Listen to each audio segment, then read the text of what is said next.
米メディアスポーツネット LA でおなじみのリポーターキルステン・ワトソンさんが米ポッドキャスト番組に出演し、ドジャースへの深い愛情を語りました。スター選手たちに密着し、全米を飛び回る多忙な日々を送るワトソンさん。インタビューではサイドラインレポーターとしてのハードなスケジュールやシーズンを通して蓄積される心身の疲労、そしてチームや選手たちとの信頼関係について率直に語っています。このインタビューの模様は日本語字幕付きでご紹介します。さらに番組にはドジャースの先発投手タイラー・グラスノーと翔平の投球を受けた捕手ドルトン・ラッシングも登場。特にラッシングはドジャースで大谷翔平だけに許された特別な役割について明かし、注目を集めました。こちらのインタビューも合わせて日本語字幕付きでお届けします。There is no other person in the world I'd rather be talking to than Kirsten Watson. How are you I feel doing? the same way. Huh? I'm good. I said I feel the same way. Oh, that's good. Great. You know, like booking you is like trying to book Beyonce. It feels like This is true. because Very busy, very high. Yeah. I couldn't like it's been like months in the work. That was a great comparison, by the way. Okay, yeah. I try my best. I try my best. But like, yeah, I was like, it's like, no, not this weekend. Oh, maybe next weekend. No, this doesn't work. I'm on vacation. No, I'm on the island of Waikiki. Like, you were It's not everywhere. there. Yes.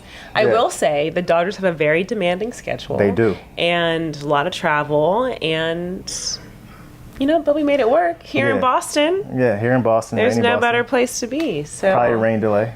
But it's let's all hope good. not. But you know what? Ultimately, I think this is where it was supposed to happen. Okay. We used to cover this team every single day. We obviously get to Absolutely. come out here every other year now. So it only made sense for us Yeah. to have this conversation here. You mentioned the season. What has this season been like, particularly coming off of a World Series? It's had Yeah. its ups and downs. Like, 1,000%. I think when you first start the year, it's just pure joy. Even when I think back to like spring training and what it looked like, and the guys were just so excited all to be back together. Obviously, some new faces, there are a lot of acquisitions for this offseason. And so it was kind of just this coming back together, but also inviting new people in and seeing kind of what the opportunity was going to be ahead. So much excitement to start the year.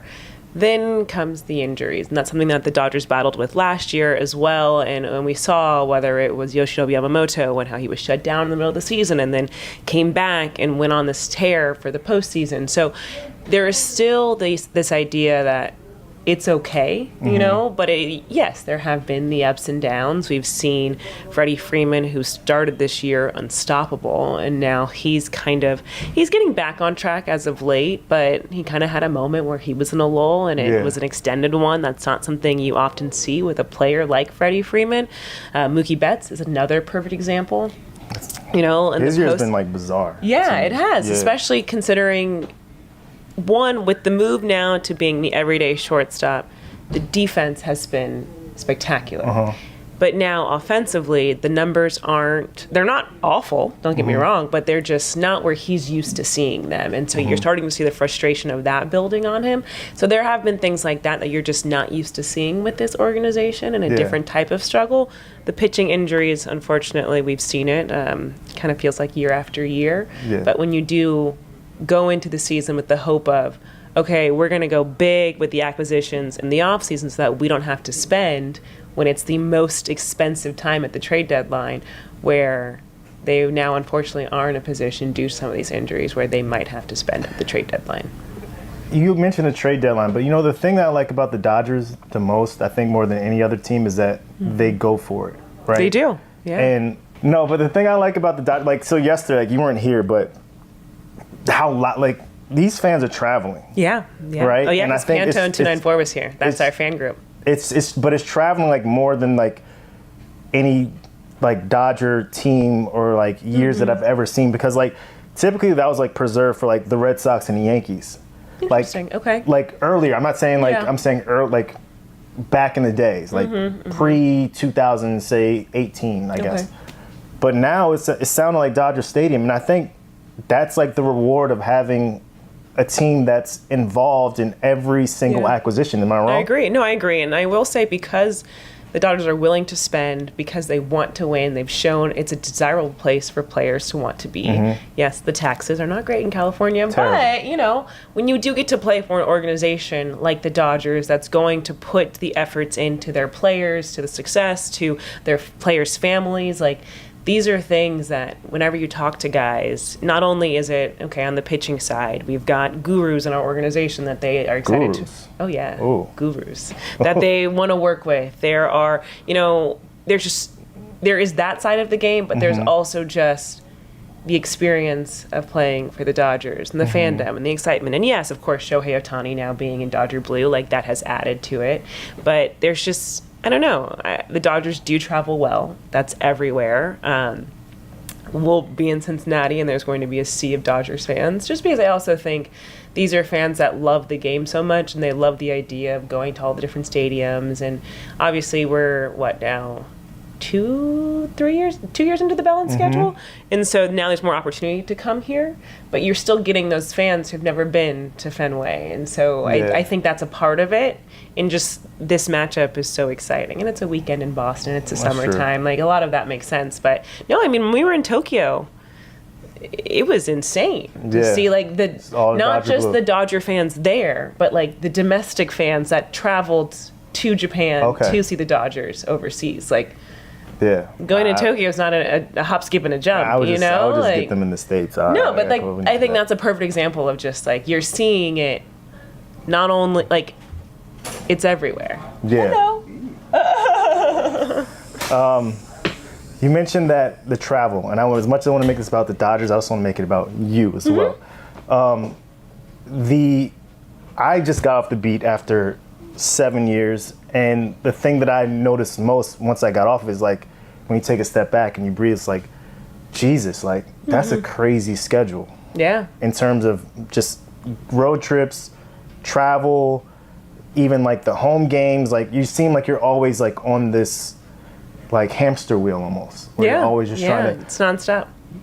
Was it something that when you came in? It was an adjustment, Did you understand like what you were getting yourself into, or was it just like? You know, as much as I want to say I did not. I was not prepared for what the season looks like. And everyone, when I first got here, everyone talked about just how important a routine is and how important your mornings are, because that's the only time that you really have to yourself.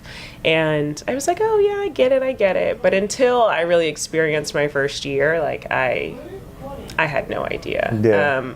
The different levels of exhaustion that hit you at like the midway point, and then you kind of get a jolt of energy at the back end for the postseason. But it is a marathon, not a sprint. And I think at first you kind of think it's like any race. Like you're like, oh, I got this. I'm pacing well, and then all of a sudden you're exhausted. So and like that feeling is something very real, and it gets you in the most random times.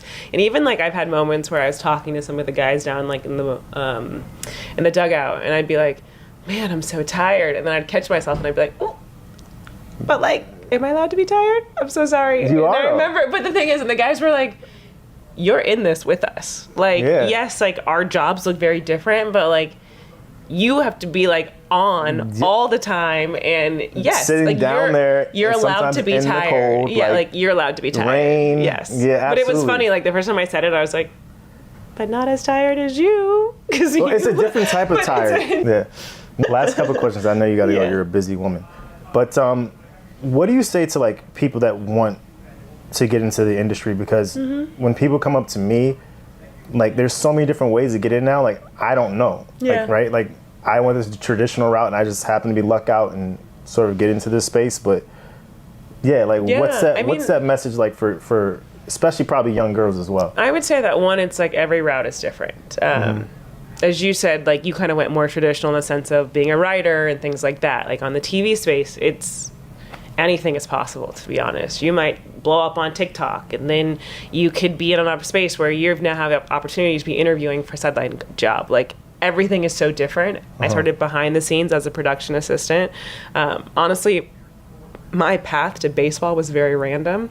I just was covering football and then basketball, and then the reporter for the Dodgers decided to move. And so because I was on the Lakers track, I was in the Spectrum has the rights to Dodgers, Lakers. At the time it was Galaxy, the Sparks. And So it was an internal. They wanted me to switch over to Dodgers, and they were just like, "This is the next step in your career, and we believe you can do this." And I was just like, "I don't know about all that. I don't really know baseball like that." And I interviewed with the Dodgers, and they really liked me, and so that was how that opportunity came up. But I think it's just the reminder of like, you never know what doors are going to open, and I can confidently sit here and say like, this job changed my life for the better. Having this opportunity allowed me to grow in so many different ways. It challenged me. I had experienced failure in different ways as an athlete, but I had never really experienced failure in the workspace. And so to kind of have to break down and build back up, like, I don't know what else to tell me. Like, I can learn anything. Yeah. And I think that's something I always say to people is you can learn anything. We belong in these spaces. So many people in baseball that look like us, and I think so when we show up every single day and young people can see that, wow, there is opportunity, I think that's the most important thing. So for me, it's always just you belong. There's no direct route. Every path is different, but ultimately we all end up sitting right here next to each other. Like you have, now you're part of a team that wins. Congratulations. Thanks. And having that dynamic, I was talking to Matt Strom about this the other day, about just like, it's a very real thing. Yeah. About the sort of the bump, the feeling, the push. And you're the Dodgers, like that they're gonna do whatever you can, but still like having that bump, having that push of like, okay, here we go. Yeah. Is that a real thing? Yeah, I think I was fortunate enough to play for, like when I was with the Pirates, we weren't very good, but the Rays were always really good when I was there. And we were always a playoff team every year I was there other than 18. So it was that I kind of got that change from Pittsburgh to Tampa, but like I think the biggest change here is like everything is, they have all the resources and like the want to win. There's like no excuse or anything like that. It's like it's just like an accumulation of not only like players but like front office and training staff and like weight room dudes, and like everything is very, very, very buttoned up, and it's like a well-oiled machine everywhere. So it's like they've done so many things and spent so much time on like optimizing every like moving part of the organization that like you sense that you're like, this is a winning culture. Every single person here in any department is just like kind of has that same mentality of like, do it the best way you can. Here's a cliche question. Has being a major leaguer what you thought it would be? Yeah. I know that's a very broad, and then some. Really? It's cool, man. You get to you play in all these different cities in front of crowds like this. You get to play here at Fenway, one of the most historic fields in baseball, and it's pretty cool. What is the subtlest, coolest little thing? Whether it's like the fact that I know the hotel in Chicago gives you slippers every time, was it per diem? Like, what is the subtle coolest thing? Besides, you have your own plane, which is a good thing. Yeah, it's a blessing. It's a blessing for sure. Subtle coolest thing.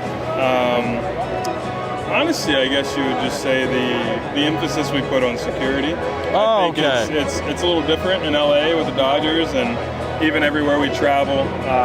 You ask any other team, and they're like, you guys get crazy security. So it's I think that's the most eye-opening thing. Anywhere you go, you have eyes on you from like a protective standpoint, and it's makes you feel pretty safe. Well, you go through it a little bit in spring training, the Ohtani effect and everything else like that. Yeah. But like when you're here, it must be a little bit different, right? Yeah, it's a little different. We had an off day here. We were able to like go around and just kind of see the city a little bit. But even then, we have our security guards like walking the streets, just kind of like keeping eyes on everyone. So not every team does that. No, man. Not every team does that. Yeah. So it's like I said, it's a blessing. For sure. All right. So I asked someone in your front office to give me a question to ask you, and this is a good one, right? Okay. What is the dynamic like to prepare to catch?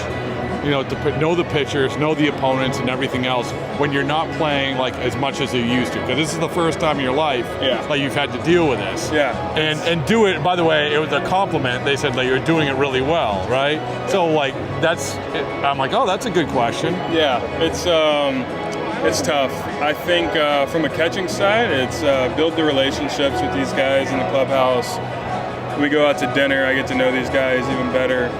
The better I know how they click, easier it is to call a game for them, the easier it is to get them through however many innings we need. From an offensive side, it's the big leagues. Hitting's hard. Yeah. doing it twice a week makes it a little tougher. I think I've started to find a little bit of a routine to help me just get in the box and compete. I think essentially that's all I want to do as a hitter is get in there, compete, put together good at-bats, drive in runs, help the team win. Who's the most unique pitcher or most unique pitch that you've caught? It's got to be something from Shohei's splitter's pretty good. Yeah. Both Shohei's sliders are pretty good. Fastball's good. I mean, you hadn't caught. All of our guys have that's good the thing stuff. is that like Shohei hadn't thrown to catchers up Yeah, until that is true. up That until is recently. Dodgers catchers. Yeah, correct. So like when you did it, it was like. It was a big deal. Yeah, it was a big deal. Do you remember the first time you did it? Oh yeah, absolutely. Yeah. It was his first start of the year. Yeah. I remember like it was yesterday. We have the meeting and it's like, hey, like essentially it's hey, whatever Show wants to throw, Show's gonna throw, and it's like, all right, let's go. There's no Let's go. I'm right here with you. Let's go. Yeah. And does he? sure enough, we had a good one. I should know this. Does he call his stuff? He does call him. Yeah, all yeah. his pitches. Okay. Yeah. How many guys? What percentage of guys do that? 1%. Not a lot. Him. That's it. He's the only one on the staff. He is the only one on the Oh, staff. okay. Well, I guess you earned that right. Yeah, it's he's earned that right. Let's Yeah. leave it at that. All right. Yeah.